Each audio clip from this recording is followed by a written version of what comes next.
Hey, do you want to write a better copy? Or do you want to write a book? Don't miss this episode because I'm your coach, Rupali Jain, who has a guest who is a copywriter and a book coach. So let's welcome Erin Posthumus. Hi, Erin. Hi. How are you Thank doing? You so I'm great. How are you? I'm good. Thanks for coming. Yeah, thank you for having me. I'm looking forward to this. Okay, tell us more about you. Why did you start copywriting? So I started my business. I didn't exactly know what I wanted to do, but I knew that I was ready to be done with the 9-to-5 grind. I have a corporate background and I'm also an elementary school teacher. And teaching is something that I've always loved to do, but it takes a lot of my energy. And when I became a mom, that was energy that I was no longer as willing to give up because it meant time away from my son and a lot of hustling for not necessarily great pay or putting in a lot of extra hours. So when I was thinking about creating my own business, I went to what am I good at and what do I love doing and what do I love helping people with? And for me, that's always been writing. I have been writing since I was 6 years old. For 10 years when I was in corporate, I was doing communications work. It's my happy place. It's my place that brings me joy. And I know that that's the gift I have to give people too. I know that my writing can help bring businesses' visions to life, and I can write stories that are going to entertain people. And so I just decided to live more purposefully and also design my life in a way that gave me more time with my son. Wow, that's awesome. So can you tell us more about what is the inspiration behind your company, Cork and Bloom? Yeah. And why did you decide to work for yourself as a copywriter? Yeah, so the inspiration for my business name, Cork and Bloom Creative, it took me a really long time to come up with that name. My last name is difficult to pronounce and spell, and so my coach recommended that I come up with a different name for my business. And I honestly couldn't sleep when I was first thinking about what was my business name going to be. And I tried to come up with lots of really fun ideas, and they were all taken. And so finally, after days and days and days, I just wrote out a list of all of these words that I liked and that had meaning for me. And it was Cork and Bloom that I decided to put together and make my business name. And cork comes from the idea of popping a cork on the champagne bottle. And it's about celebrating business owners. So when I write for businesses and brands, I'm celebrating them. I'm invested in them. I want to see their success because when they get great results, that's also a great result for me. And then Bloom is about growing. So I like to work with businesses that are growing, scaling to new, bigger heights, and are always sort of taking their business to the next level. So that's the inspiration for the name. And it's also kind of like my mission statement. I'm someone that's in your court, on your team, invested with you, and growing with you. And then, the reason I went into business for myself was just, like I said, to be my own boss, to have more flexibility, and to spend more time doing what I loved. Wow, that's awesome. So can you tell us about copywriting? How can a coach or a business owner write their own copy? What should they have in their mind when they are starting? So you always want to start with who your ideal client is. And I know we talk about ideal client a lot when we have a business, but it's so important when you're thinking about your messaging. Sometimes we have a tendency to talk about ourselves a lot and say, I did this so I can help you do it too. And that's important. It's important that we've gone through it and I can help them. But the beginning of your messaging should always be about your customer and speaking to their desires, what's kind of holding them back from getting their desire, and what life could look like on the other side. So it's about and providing that solution for them. So it's important to get really clear on the demographics of who you're serving as much as you can. And everyone likes to think I'm for everybody, and that's great. But the more niche you can get, the better messaging you're going to achieve, and you can write better copy. So finding out who it is that you're meant to serve, and then what they want. So this is where they are now at point A. this is where they want to go, and then paint them a picture of like where that place is. So for me, it's helping businesses scale to the next part of their business. They're here, they're open, they're operated, but they're looking to grow bigger. They're looking to get into 6 figures or 7 figures. They're ready to scale, and they know that they can't do it all by themselves. They need more time. So it's being aware of those sort of desires and providing them with a solution, and then showing them how you're the best person. So copy is a conversation, and it's a way to build relationships, and you have to know what your ideal client wants to write messages that really speak to them. And always, always, always need a call to action. So people need to be told what to do. So if you're on social media, if you're writing a sales page, if you're even on a sales call, anything that you're writing, you have to tell people what to do. So say, buy now, book a discovery call with me, DM me, sign up for my blog, sign up for my newsletter, whatever it is. It's just make sure you're really specific about the action you need people to take next. That's my best advice. Oh, that's awesome. So one more question comes up, like whenever you want to write a copy or something, article or blog, you need to have the voice, the tone you use, because that is the unique selling proposition you have. So can you tell us more about that? How can we get that tone, our voice? Yeah, so that's a really important thing. And I actually recommend that you sit down and think about your brand. So what does your brand tone want to be? I have this brand storytelling intensive program that I do that's all about thinking about that messaging. And one thing I have my clients do before they work with me is I give them a whole list of words, get them to check off the words that describe them. Are you genuine? Are you personal? Are you funny? Like I said, when you're talking about communications, it's about building a relationship.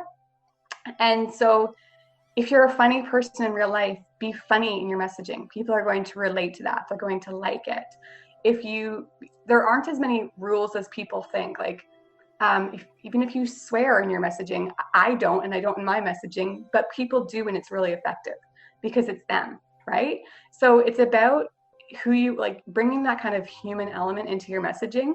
Where you lose people is when you're always trying to be this professional and be stiff and say things the way everybody else is saying them, or looking at all of the other coaches around you or all of the other service providers around you and trying to copy that formula, when really you'll gain more followers by telling stories, telling your own personal stories, telling your client stories, being relatable, so admitting to vulnerabilities, being yourself. So I think voice is important, and the most important voice is yours. So being human and being real in your communications. That's great. I heard you saying again and again about story, and I know that story sells your copy, and story is the main connection point if you are writing a blog. But yeah, each person has so many stories that they want to tell every story. So how can we distinguish which story should we share, and what is the story which can make it like grabbing the person? Like, this is the connection point I have. Can you share it? Yeah. Oh, that's a great question. I love that question. So the best stories, again, so you have to be strategic. So think about, what are you selling right now? So look at the services that you want to push the most this month. So say you have a one-on-one coaching program that you want to sell, depending on what it's for. Look at like, okay, I have a sales goal. I want to sell 3 of these packages this month. And then think about the stories that most connect to leading people to buy that package. So it's using story in a strategic way. So let me think of an example. So if you're a transformative life coach and you're helping someone with, say, nutrition or something like that, and you're doing transformation around diet, nutrition, things like that, the stories that you want to tell are your own personal experiences or your clients' experiences of being one place. And always start with that kind of like sad place of like, this is where I was. I couldn't stop binge eating. I constantly reached for sugary foods. I would join diet fads, things like that, and then take them through. And then this happened. And I can't believe this is where I am now. It only took 30 days. Let me show you how. So always using story as a way to also bring in a solution and call someone to action to take a next step. Mm-hmm. That was a great advice. So we have story chosen to according to our product. Yeah. Is there any step to write that story? Like it will be easy to write it? There's definitely templates you can use. I would always start with, again, thinking about your ideal client and their story as well. So sharing sometimes your stories and sharing also sometimes theirs, where you're saying more like, you're here, this is where you want to be, this is where you are, this is how I can help you. And also sort of making sure that people see you also as a guide. And then they're kind of the hero of the story. That's also a really powerful storytelling tool. So use a mix of both. Use personal stories and client success stories. And then also sometimes write directly to your client and sort of say, I see you over here. I see you right here. But the way I usually lay it out is you start with the desire. So this is where you want to be, or this is where I wanted to be. This is what was keeping me from achieving that desire. So these are the barriers, the repeated patterns, the things I was doing that was getting in my own way. And you can tell that same story on both sides. And then move into the like solution and what you did to overcome, or what they can do to overcome, why you're the best person. So what sets you apart. So something that makes you different from everyone else in your field. And then talk about what's at stake if you don't take that next step. So in storytelling, saying this is where I could have been if I didn't take this step, or this is what your life will look like if you don't take this step. And usually that's like more of the same. So staying stuck in jobs they hate, relationships that aren't healthy, repeating bad patterns that hold them back. And then always close with a call to action. So reiterate the solution one more time and then have a call to action. So it's kind of a 7-step: desire, barriers, solution, what sets you apart, what's at stake if they don't, or you can reiterate the benefits one more time, solution one more time, and the call to action. Wow, that was awesome. Thank you. You're welcome. So can you tell us more about okay, we have these steps now, but there are some people think that we need some humor, and I'm not funny at all. How can I add humor in my story? Because that's the main thing people are saying. Add some humor in your story and people will get you, because laughing is therapy. So can you tell us more about humor? How can we add it? So definitely, I would advocate, don't pretend. If it's not you, don't pretend like you have to. You don't have to be funny if that's not you. Most of us are just inherently funny just by being ourselves. Like we all just have things about us that are so human, right? We all have flaws and things about us that are human. So I would say, look at what you like. So if you see messages that you think are funny, or that they're relatable, or that make you stop, or that make you want to buy something, pay attention to the language that they used. When I was first starting out, this is something that I did. I would look at multi-million-dollar brands and look at their messaging, and I said, this is the template I'm going to use for my clients, because I want them to be multimillionaires too. So look at like how they're doing it, and then see if you can find something in your own voice that's similar to that anyone that you admire, the people that we admire are usually just a few steps ahead of where we are, right? There's something about them that we see ourselves in, and that their voice resonates. So there's probably something there that's similar to your own voice. So that's a place to start playing. You can also post memes or play around with Twitter or something like that. That's a good place to like just try humor on if you're not sure. And yeah, it's just more about being real. Okay, that's being a real person. Yeah. So I heard a little bit about research. So do we have to do research for writing? And how can we do that? Yes and no. I don't think you have to do research. I do think you have to be strategic. I've had a few people that have come to me where some of them are doing great Instagram posts and things like that. And they're like, I don't know why it's not landing. And I'll open up Instagram and they only have 100 followers. Well, it doesn't matter if you're saying great things if only 100 people see them. And then others are out there and they have a really great product, and I'll look at their Instagram and they have a lot of followers, but not once are they mentioning what they actually do for their service or asking people to message them. So those are common mistakes. So it's not about doing research, but it is about being strategic. And I do recommend like looking at your messaging as part of your like quarter planning. So we have another quarter coming up from July to September. When you're looking at like, what are my sales goals for this month? Also think about how your marketing and messaging is going to support those goals. So are you going to tell people to buy these programs that are going to make up your sales goal? And figuring out which type of messaging is going to work best. Is it an exclusive invitation to your mailing list? Is it going to be cold kind of emails to companies?